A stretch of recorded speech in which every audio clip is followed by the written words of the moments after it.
आज 16 मई 2026 शनिवार के पावन दिन आप सभी को वट सावित्री व्रत और पूजा की हार्दिक शुभकामनाएं।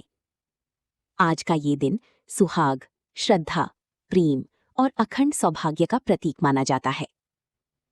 देश भर की लाखों सुहागन महिलाएं आज वट सावित्री व्रत रखकर अपने पति की लंबी आयु, सुख समृद्धि और खुशहाल वैवाहिक जीवन की कामना कर रही हैं।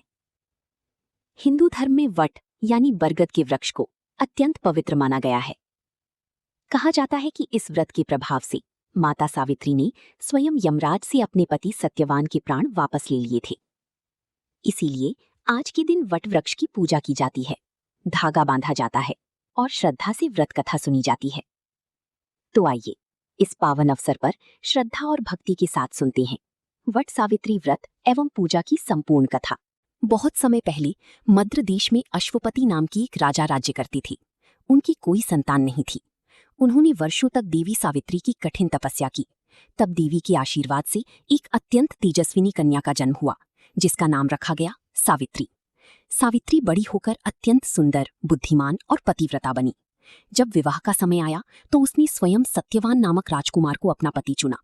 लेकिन देवर्षि नारद ने चेतावनी दी, सत्यवान केवल 1 वर्ष तक ही जीवित रहेगा। ये सुनकर पूरा राजमहल स्तब्ध रह गया। लेकिन सावित्री ने कहा, एक बार जिसे मैंने अपने मन से पति स्वीकार कर लिया, उसे मैं जीवन भर नहीं छोड़ सकती। विवाह के बाद सावित्री हर दिन अपने पति के साथ वन में रहने लगी। जैसे जैसे वो अंतिम दिन निकट आया, सावित्री ने कठोर व्रत और तपस्या शुरू कर दी। और फिर आया वो भयावह दिन। सत्यवान लकड़ी काटते समय अचानक बेहोश होकर गिर पड़ा। तभी वहां प्रकट हुए मृत्यु के देवता यमराज। यमराज सत्यवान के प्राण लेकर चल पड़े, लेकिन सावित्री भी उनके पीछे पीछे चलने लगी। यमराज ने समझाया, देवी अब लौट जाओ, मृत्यु का नियम कोई नहीं बदल सकता। सावित्री बोली, जहां मेरे पति जाएंगे वहां तक मैं अवश्य जाऊंगी। सावित्री की भक्ति, ज्ञान और निष्ठा देखकर यमराज प्रसन्न हो गए। उन्होंने सावित्री को वरदान मांगने को कहा।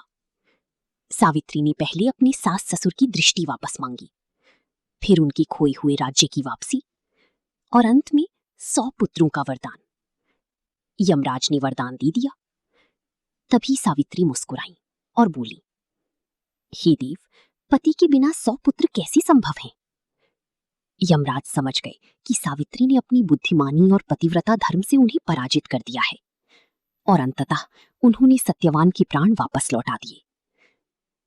वट सावित्री पूजा में कई पवित्र वस्तुओं का उपयोग किया जाता है, जैसे भीगा हुआ काला चना, फूल, फल, रोली, अक्षत, दीपक, जल से भरा कलश और कच्चा सूत।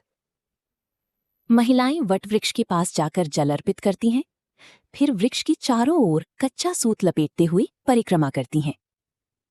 मान्यता है कि ये धागा पति पत्नी के अटूट रिश्ते और लंबी आयु का प्रतीक होता है। पूजा के दौरान महिलाएं श्रद्धा से वट सावित्री व्रत कथा सुनती हैं।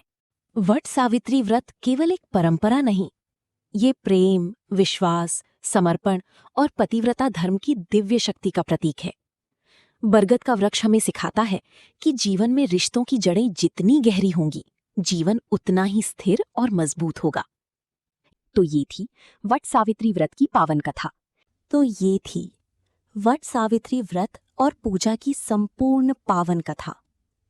आज की इस शुभ दिन पर माता सावित्री आप सभी के जीवन में सुख, शांति, समृद्धि और अखंड सौभाग्य बनाए रखें। आपके दाम्पत्य जीवन में सदैव प्रेम, विश्वास और खुशियां बनी रहें। जो भी श्रद्धा और विश्वास से आज ये व्रत कर रहा है, उसकी जीवन की सभी बाधाएं दूर हों। एक बार फिर से आप सभी को वट सावित्री व्रत की ढेरों शुभकामनाएं। यदि आपको ये दिव्य वीडियो पसंद आई हो तो वीडियो को लाइक और शेयर अवश्य करें और चैनल धार्मिक गर्ल को सब्सक्राइब करना ना भूलें। कमेंट में अवश्य लिखें, जय मां सावित्री। हर हर महादेव।